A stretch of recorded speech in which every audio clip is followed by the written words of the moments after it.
복된 자리에 참 잘 오셨습니다. 여러분을 주의 이름으로 사랑하고 축복합니다.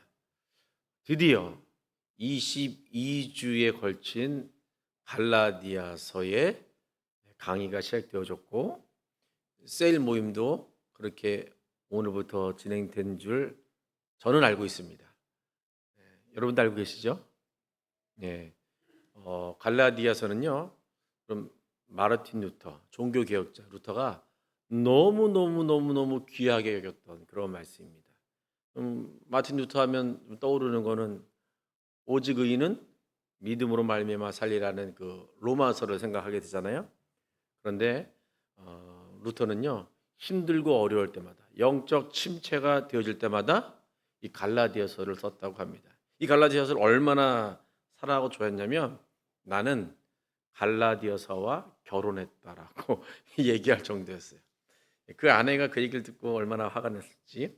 그 아내가 카타리나인데 원래 수녀로 있다가 이 수녀 생활은 본인한테 좀 안 맞았던 건지 어떤 일이 있어서 수녀의 삶을 박차고 나왔어요.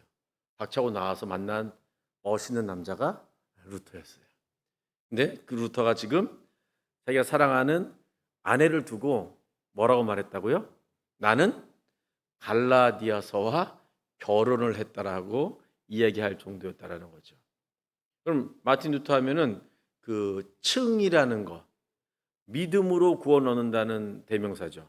그래서 성경 66권 중에서 루터는 좋아하지 않던 성경책이 있었습니다. 바로 야고보서예요. 왜냐하면 행위를 뭔가 해야 되는, 믿음은 반드시 행위가 따라야 된다라는, 그러면서 행위가 강조되는 것 때문에 야고보서를 지푸라기 서신이라고 말을 했어요. 근데 그 반대로 이 갈라디아서는 은혜로 구원받고 믿음으로 구원받고 율법의 행위로는 도대체 구원받을 수 없다라는 칭의, 의롭다, 일컬음을 통해서 구원받는다는 내용이 이 갈라디아서에 있다라는 거죠. 그래서 여러분들이 이제 계속해서 갈라디아서의 말씀 강의를 들을 것이고 셀장들을 통해서 좀 더 가까이서 또 갈라디아서를 보게 될 겁니다. 이 갈라디아서를 여러분 다 하게 되면은 이제 여러분들에게 구원관은 확실히 세워져야 돼요. 그래서 구원이 흔들리면 안 되고 내가 뭔가를 해서 어떠한 노력을 통해서 구원받는다는 건 다 접어야 되는 것이고, 나는 아니고 오직 예수님 100% 은혜로 구원받는다라는 그 확신이 여러분 가운데에 서게 될 줄 믿습니다. 오늘 이 말씀을 우리 처음 읽어보면은 이런 1절 말씀이 있습니다. 한번 1절 같이 한번 볼까요? 시작. 사람들에게서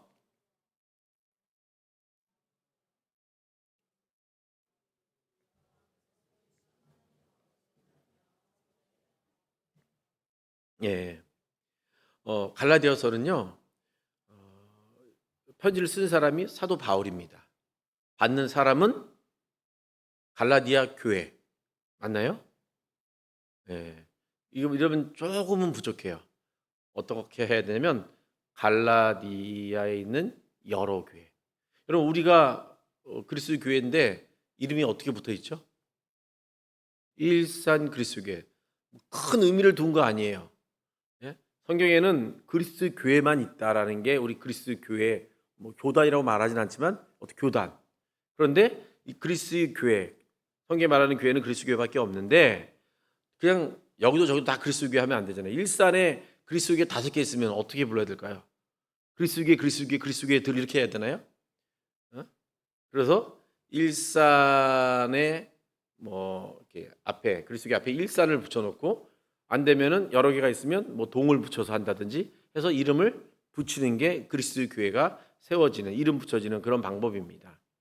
근데 오늘 갈라디아서를 보면 갈라디아 교회라고 하지 않고 여러 교회들이라고 말하고 있어요. 그러니까 갈라디아 지역에 있는 교회들에게, 한 교회가 아니라 여러 교회에 사도 바울이 편지를 쓰고 있습니다. 이 갈라디아 지역은요, 지금의 옛날에 터키, 지금은 티르키야? 예, 티르키예. 그 지역을 얘기하는데 여러분 터키 지역이 크잖아요. 갈라디아도 굉장히 큽니다. 특히 사도 바울이 1차 전도 여행을 통해서 세워진 교회들이 꽤 있어요. 여러분도 잘 아는. 그래서 갈라디아 지역에 있는 특별히 사도 바울이 돌 맞아 죽을 뻔한 교회, 루스티아 지역에 있는 교회가 있었죠. 거기서 돌 맞고 죽을 뻔한. 그래서 첫 번째 전도 지역이기 때문에 그는 굉장히 이 지역에 대해서 애착이 있었고 사랑이 있었습니다. 근데 편지를 쓰게 됐을 때에 여러분도 뭐 한번 셀장들은 갈라디아 전체를 다 한번 읽어보셨나요? 괜찮아요? 괜찮고 오늘 한번 다 읽어보세요. 왜냐면 저도 어제 한번 전체를 다 읽어봤어요. 읽어보면서 어떤 중요한 단어들이 계속 이야기되어지나 몇 가지 단어들이 있어요. 그래서 첫 번째 봐야 될 게 사도에 대해서 사도 바울이 굉장히 강조하고 있다. 왜 그러냐면 갈라디아 교회에 편지 쓰게 된 배경이 뭐냐면 거기에 거짓 형제들, 거짓 교사들이 등장하기 때문에 그가 내가 사도 되었다라는 걸 굉장히 강조하면서 편지를 쓰게 됩니다. 오늘 1절도 마찬가지죠. 나는 사람들에게서 세워진 사도가 아니다. 또 나는 사람으로 말미암아 아니라는 거예요. 오직 예수 그리스도와 그를 죽은 자 가운데 살리신 하나님을 통해서 나는 사도가 되었다라고 바울이 굉장히 말하고 있어요. 그래서 나는 하나님의 사람이다라고 강조하고 있다는 거죠. 갈라디아 지역에 사도 바울이 전한 그 복음이 아니하라는 사람들이 있다라는 거예요. 그러면 사도들은 어떤 사람이 사도냐면 세례 요한의 죽음으로부터 시작해서, 왜 세례 요한의 죽음이냐면 세례 요한이 죽으면서 예수님께서 그 뒤에 등장하게 되십니다. 메시지가 똑같아요. 회개하라, 천국이 가까웠느니라. 그러면 예수님의 그 메시지를 듣고 그와 함께 삶을 살아가시면서 그분이 죽고 부활하시고 하늘 올라가는 그 모두 다 본 사람들만이 사도로 일컬음을 받게 되었습니다. 그런데 사도 바울은 좀 다르죠. 왜 조금 다를까요? 아니, 좀 많이 다르죠. 예수님과 같은 삶을 살지 않았고 예수님이 전한 메시지를 살아생전에 듣지 못했어요. 예수님이 죽고 승천한 다음에 다메섹의 지역에서 예수를 만난 거죠. 근데 그때 내가 너를 사도로 세우겠다라는 예수님의 그 강한 메시지를 통해서 뒤집어지고 이방인의 사도로 나가게 되었던 거예요. 근데 이건 본인만 알고 있죠. 왜냐하면 같이 뛰어온 사람들이 그가 예수를 받는지 믿었는지 어떻게 알아요? 그래서 본인은 확실하지만 다른 사람들은, 특히 먼저 세워진 사도들은 바울이 사도가 된지 안 된지를 알 수가 없는 거예요. 아니, 아닌 거죠. 왜? 함께 했던 사람들이 아니니까. 심지어는 여러분, 유다가 죽었습니다. 유다가 죽어서 누가 세워져요? 마띠아. 마띠아 세워질 때 여러분 조건이 있어요. 그냥 여러분 제비 뽑기만 생각하시면 안 돼요. 뭐냐면 제비 뽑기 전에 사도가 되는 조건은 뭐예요? 세례 요한의 죽음부터 예수님과 동행하고 그분의 죽으심과 부활하심 그리고 승천하신 걸 본 사람들 가운데서 마띠아를 제비 뽑아서 그가 사도로 세워진 거예요. 그러니까 여러분, 사도 바울은 여기에 낄 수가 없는 사람이라는 거죠. 그럼에도 불구하고 나는 예수님과 오직 예수님과 하나님을 통해서 사도가 되었다라고. 나는 사도가 되었고 이 사도라는 뜻은 보내심을 받았다라는 거죠. 나는 보내심을 받았는데 어떤 보내심이냐? 바로 복음이라는 거죠. 그래서 여러분 갈라디아서 1장부터 6장은 오직 복음에 대한 핵심을 이야기하고 있습니다. 나는 복음을 전하는 복음 전도자다라고 말하고 있는 거예요. 우리 오늘 본문을 보지 않았지만 뒤에 보게 되면 다른 복음에 대한 이야기도 나오게 되는 거죠. 그래서 나는 복음을 들고 나왔고 내가 전한 복음은 확실하다. 그런데 내가 전한 복음에 다른 이야기를 하는 사람들이 있는데 그거 아니라는 것을 자기의 명분을 정확히 내세워서 이야기하고 있는 겁니다. 그러면서 전하는 게 뭐냐면 내가 너희에게 전하는 이 복음은 이 복음을 받게 된다면 은혜와 평강이 너희들에게 있게 됨을 3절에서 이야기해주고 있습니다. 여러분 이 은혜라는 거 여러분 이제 자주 들어서 알죠? 은혜 뭡니까? 은혜 뭡니까? 뭡니까? 여러분 머리에 맴도는 그게 은혜예요. 예? 값없이 거저 받은 것. 0.0001%도 내 노력과 내 열심이 없이 오직 예수 그리스도와 저와 여러분을 부르신 하나님의 그 능력을 통해서 받은 것이 바로 은혜라는 거예요. 은혜를 통해서 구원을 받았다라는 거죠. 그래서 이 은혜의 주체가 예수 그리스도임을 3절은 우리에게 말해주고 있고, 또 은혜만 있는 것이 아니라 이 복음 가운데는 평강이 있다라고 우리에게 말해주고 있습니다. 여러분 한 주 평안하셨습니까? 옆 사람에게 한 주 평안하셨습니까? 예. 얼굴이 뭐라고 쓰여져 있어요? 안 평안. 그래요. 왜 안 평안했을지 모르겠네. 그럼 여러분 다시 한번 옆 사람에게 은혜 가운데 사셨습니까? 한 번 더 물어보세요. 당신이 은혜를 아십니까? 개맛을 알아? 뭐 이렇게 은혜를 알아? 좀 센 질문인 거죠. 여러분 은혜를 아세요? 여러분이 은혜를 알고 있고 은혜 가운데 살아왔다라면 자연스럽게 따라 붙는 게 뭐냐면 평강이라는 거예요. 그러니까 여러분들이 한 주 동안 힘들고 어려웠다라면 당연히 여러분 가운데 평강도 없고 은혜도 없게 되는 거예요.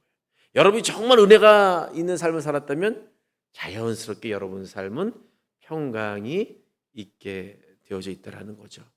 여러분 그리고 오늘 영어 성경을 보게 되면요, 우리 3절에는 평강, 은혜와 평강이 뒤에가 있잖아요.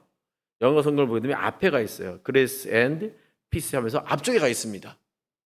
강하게 여러분을 주장하는 거예요. 예수 믿는 사람들에게 은혜와 평강이 있어야 된다. 이렇게 강하게 말을 해주고 있다는 거죠. 그러나 여러분 한 번 더 생각을 해야겠죠. 은혜와 평강이 없었던 삶을 살았다면 그 은혜와 평강을 주시는 예수 그리스도가 여러분의 뇌리와 마음에 한 주 동안 있었냐는 거죠. 오늘 주의 만찬을 띠면서 주님의 살과 피를 먹고 마시면서 그때는 예수 그리스도를 기억하고 또 간직하는데 한 주 동안 만찬을 띠지 않냐는 그 한 주 동안 여러분의 삶에는 예수 그리스도가 있었냐는 거죠. 은혜와 평강이 없다라는 것을 예수 그리스도 내가 함께 동행했는지 안 했는지를 한 번 더 생각을 하면서 좀 올라가 보셔야 되는 거예요. 내 은혜가 왜, 내 평강이 왜 나의 가운데 있지 않는가? 그것은 예수 그리스도. 하나님께서는 예수 그리스도를 죽은 자 가운데 살리셨어요. 예수님을.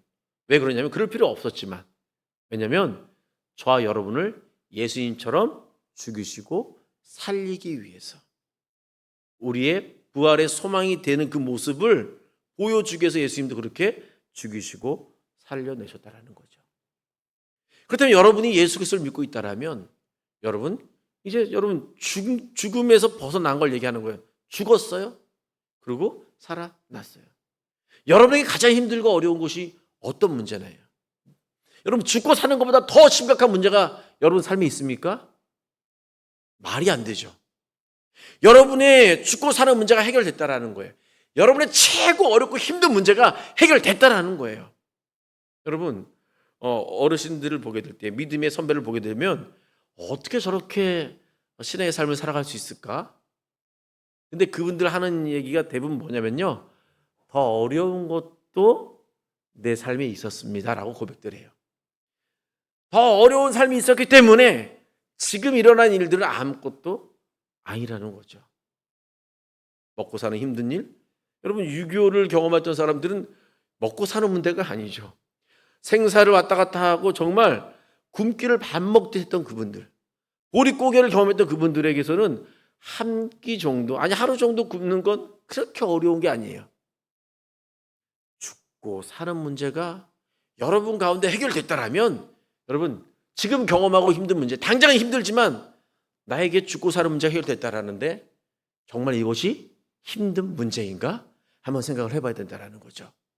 그리고 나를 이 죽고 사는 문제 해결하신 주님께서 내가 지금 힘든 문제도 나에게 아뢰고 구하면 해결해 주신다고 하는데 내가 지금 어떠한 믿음으로 살고 있는가라는 것을 한 번 더 생각을 해봐야 되는 거죠. 사랑하는 청년 여러분, 힘드십니까? 이 힘든 것을 이겨내기 위해서는 저 여러분을 위해서 예수 그리스도께서 죽으시고 부활하셨다라는 거. 그냥 막연한 것이 아니고 한 번 더 생각할 때 나는 생사의 문제가 해결된 사람이다라는 그런 확신이 여러분과 저에게 있어야 하는 거예요. 그러면 이제 여러분 앞에 있는 문제들은 그렇게 어려운 게 아니에요. 대부분 여러분 앞에 있는 문제 가운데 여러분들이 뭐 때문에 힘들어 하냐면요. 심적인 고통이 굉장히 있는 거예요. 마음에 불안이 생기는 거죠. 여러분 마음의 불안과 심적인 고통만 꽉 잡아버리면 여러분의 앞에 있는 문제는 그렇게 어려운 것이 아니라는 거죠. 오늘 예수님께서 오늘 은혜와 평강을 저 여러분들에게 주셨습니다. 값없이 주셨다라는 거예요. 여러분이 어떠한 노력과 어떠한 열심이 아니라 은혜를 주셨다라는 거죠. 그러면 이 은혜를 계속 따라가다 보면 자연스럽게 저 여러분들에게 평강을 주시게 되어 있다라는 거죠. 이 평강은 여러분 세상과 평강은 달라요. 세상엔 여러분 쩐의 전쟁이잖아요. 돈이 있어야지 내게 평강이 있는 거죠. 내 머리에 뭔가가 있어야 되는 거죠. 세상에 원하는 스펙을 쌓아 나가야지 나에게 평강이 임하는 거예요. 내가 저 사람보다 한 걸음 더 앞서 있으면 평강이 있는 거죠. 아니 한 걸음은 아직은 불안해. 10걸음 100보 앞에 나갔을 때 나와 경쟁하는 사람들이 뒤에서 잘 안 보일 때 그때 평강이 있게 되는 거죠. 하지만 세상이 주는 평안과 다르게 예수 그리스도를 통해서 오는 은혜와 함께하는 그 평강은 여러분 내가 세상 사람보다 한 걸음 아니 세상 사람이 나보다 100보를 앞에 있어도 나에게는 평강이 임하는 것이 여러분 주님이 주는 평강이라는 거예요. 왜냐하면 성경을 보게 되면 이루 말할 수 없는 역전들이 많습니다. 저 앞에 갔는데 갑자기 뭐라 그러냐면 뒤로 돌아가라 그러는 거예요. 100보 앞에 서 가는 그 사람이 뒤로 돌아가면 어떻게 돼요? 100보 뒤에 있는 사람이 되는 거잖아요. 맞나요? 어렵나요? 어렵지 않잖아요. 여러분 주님이 그렇게 완전히 180도 뒤엎는 사건들이 성경에 너무 많아요. 그냥 뒤엎는 게 아니에요. 예수를 믿는 사람 때문에 예수님을 통해서 은혜 평강을 간구하는 그 사람 때문에 그걸 뒤엎더라고요. 그리고 뒤엎지 않아도 왜요? 생사의 문제가 해결됐기 때문에 여러분 한 걸음 한 걸음 우리는 나갈 수 있게 되는 거죠. 이 세상 게 전부가 아니니까. 이 세상 걸 잡으려고 하면은 너무 힘들죠. 너무 힘들어요. 하지만 이 세상 걸 잡는 게 우리 인생이 아니잖아요. 예수 믿는 사람들이 아니잖아요. 천국, 하늘의 영광의 나라로 들어가는 일에 힘을 쓰는 사람들이잖아요. 잠시 끝나는 세상이 아니라는 거죠. 오늘 그런데 이 놀라운 은혜와 평강을 자꾸 갈라디아 사람들에게 뒤엎는 그 소식을 전하는 사람들이 이제 뒤에 등장하는 거예요. 근데 여러분 여기서 굉장히 중요한 게 있어요. 제가 말씀을 준비하면서 대속이라는 이 4절 단어에 제가 포커스를 맞췄습니다. 우리 4절을 한번 같이 읽어볼까요? 4절 시작.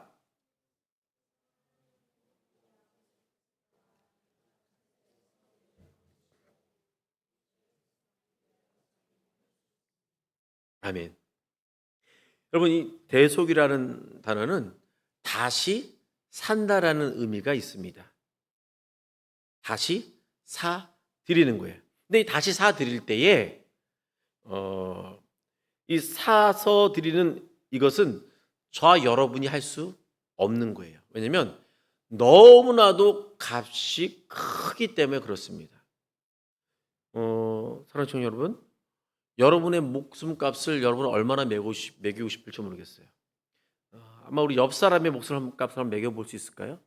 옆 사람 한번 보시고요. 한번 당신은 얼마짜리입니다 라고 한번 해보세요. 예수님짜리 빼고 정말 돈 액수를 한번 해서 한번 매겨보세요. 옆 사람을. 잘못 매겼다면 큰일 날 것 같죠? 네? 뭐 이러면 되잖아요. 무한대수 뭐 이렇게. 네? 뭐냐면 천하보다도 귀하다는 게 저 여러분 생명이거든요. 그러니까는 지금 여러분이 제대로 잘 처신을 한 거예요. 값을 매길 수 없는 게 사람의 목숨인 거죠. 그렇기 때문에 목숨을 갖고 값을 흥정한다라는 거 말이 안 돼요. 근데 가끔 그런 분들이 있더라고요. 부모님들 중에서 내 자녀가 고생하지 않게, 내가 살아 있으면 병원비가 들어가고 뭐 하고 있으니까 어떻게 보면은 자신의 목숨을 사랑하는 자녀들 때문에 값을 치르면서 이 돈이라도 아껴서 내 자녀들이 잘 됐으면 좋겠다 하고 여러분 그냥 생을 마감하시는 분들도 있어요. 또 그거 말고도 부모들 중에서도 젊은데 자녀를 위해서 누군가를 위해서 자기의 생명을 그렇게 내가 있으면 안 될 거. 너무 빚을 많이 졌어.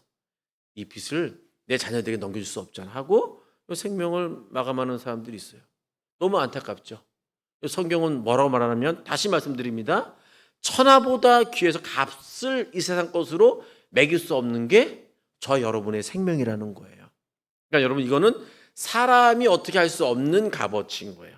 그런데 여러분 우리는 알잖아요. 생명의 주관자가 누굽니까? 예수 그리스도. 그러니까는 우리의 생명을 살 수 있는 분이 있는데 하나님밖에 없다라는 거예요. 그래서 이 하나님께서 다시 값을 치러서 사겠다라고 한 말씀이 오늘 4절 말씀이에요. 대속하기 위하여. 근데 이 가격은 하나님 측에서도 꽤 값을 들이면서 저와 여러분을 사시는 가격이었습니다. 천하보다도 더 귀한 우리의 생명을 그보다 더 귀한 생명으로 바꾸셨는데 바로 자기의 몸을 주셨다. 예수 그리스도. 자기의 몸을 생명을 드렸다라는 얘기를 오늘 우리에게 말하고 있다라는 거죠. 세상 사람들은 경제적으로 어려울 때에 자기 자신의 돈 액수를 매기고 아까도 말씀드린 어떤 사람들은 자기 보험을 들죠. 보험을 들었는데 보험받는 사람을 다른 사람 명의로 해놔. 살아가는 사람들. 그리고 자기가 죽는 그런 일이 있잖아요. 값을 매기는 거예요. 하지만 여러분 그렇게 값을 매길 수가 없습니다.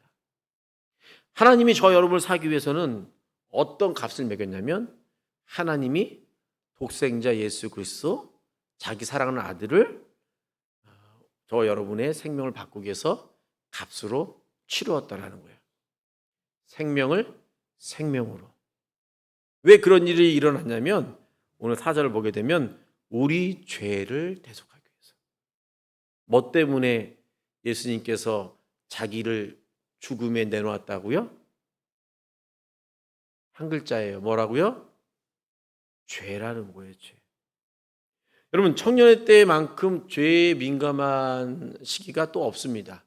저도 보면 청소년 때와 청년 때 굉장히 죄에 민감했던 것 같아요.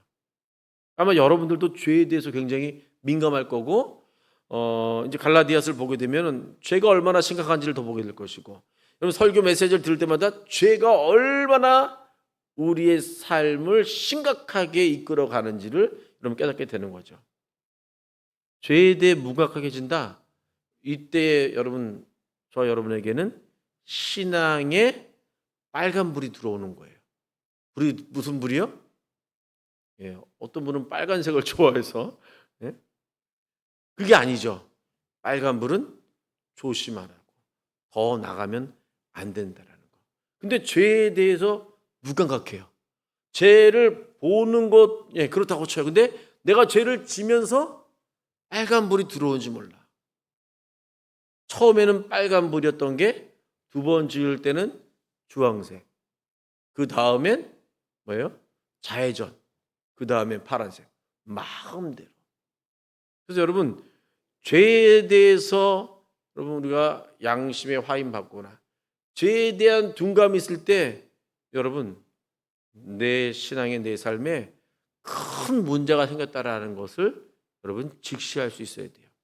근데 벌써 이 정도 왔을 때는 나는 그것을 느낄 수 없어요. 그러면 어떻게 해야 될까요? 두 가지예요. 성령이 깨우쳐 주시든지 또 사랑하는 동역자들이, 내 형제 자매들이 권면할 수가 있어야 하는 겁니다.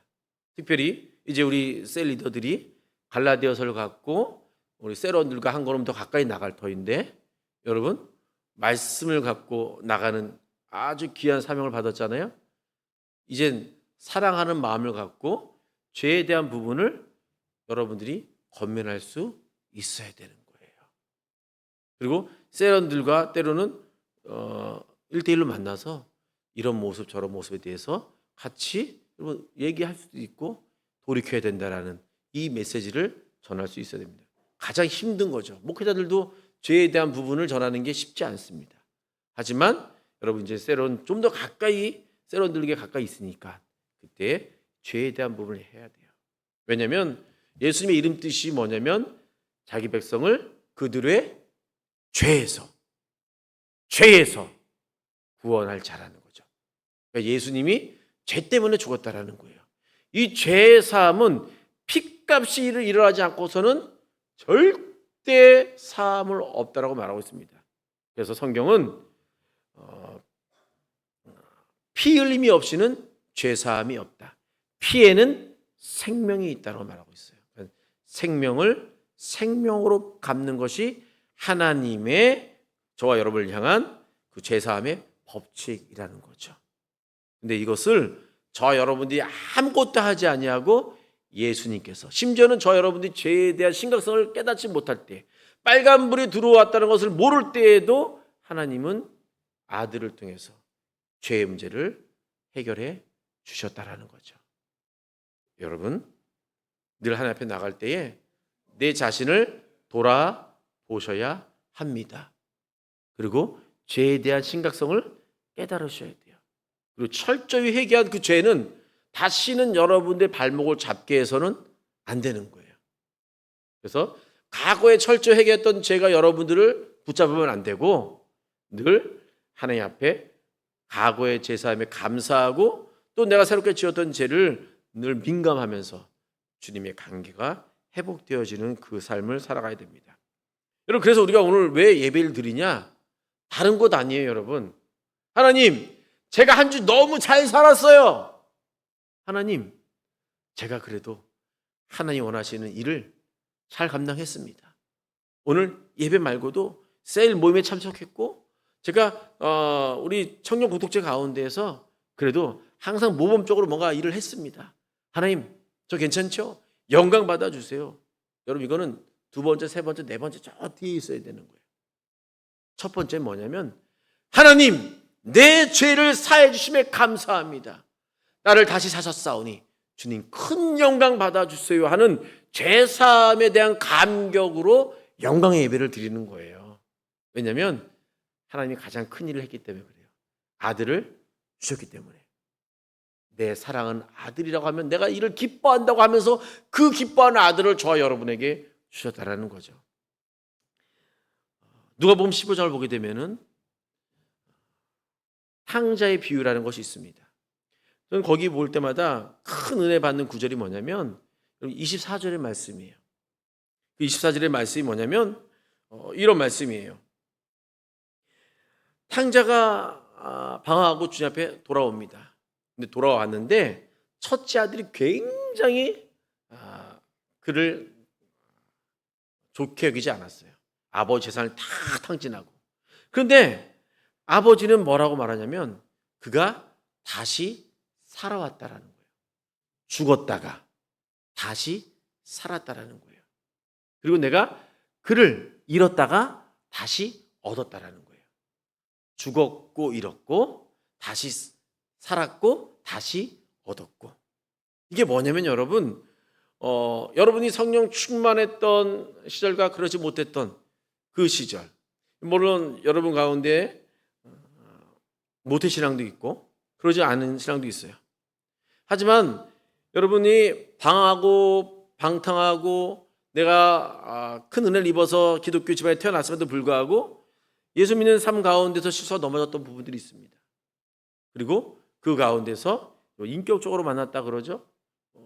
그 말이 좀 정확하진 않겠지만 감정적으로 또 의지적으로 또 내가 갖고 있는 이성적으로도 지식적으로도 주님을 만나면서 이분이 나의 참 구주라고 고백했던 그 시점들이 다 있을 거예요. 여러분, 내가 뭐 더 많이 눈물 흘렸다 안 했다가 문제가 아니에요.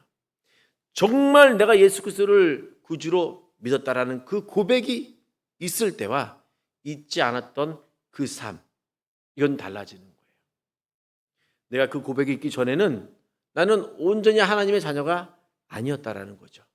그리고 이 고백이 있은 이후로는 하나님의 자녀가 됐는데, 이건 여러분 단회적인 거예요. 나는 죽었고 예수를 구주로 고백하기 전에는 그 모습하고 고백한 후의 모습은 다르다라는 거예요.